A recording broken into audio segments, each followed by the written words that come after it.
ما كنتش عاقل. زيتي ديال بحال هكا بغيت نعيط على الوالده وتقول لي امي ما يمكنش انا باش يلاه بغيت نهضر مع امي المشكل كبير. قالت لي علاش ما زيت السطل بغيت نهز انا السطل من الكوزينه اش وقع ليا. قالت لي جيب السطل تهزيتيها للفوق بغات تدعي معايا. انا من صغري ما تناكلش كسكسو داير. تتقول لي امي عود كلوا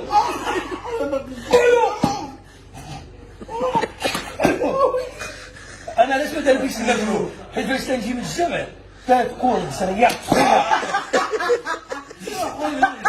ديك البسريه اللي سخونه ما عنديش انا مع الكاع. وكنعرف فيها وخيزو كتلقى خيزو مثلا بيه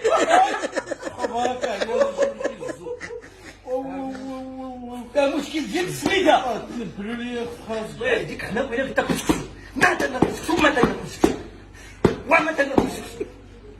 راه انا تنبغي الخبز نعاود ما نجيش معاهم لا الشعريه ولا السفه ما تناكلهاش.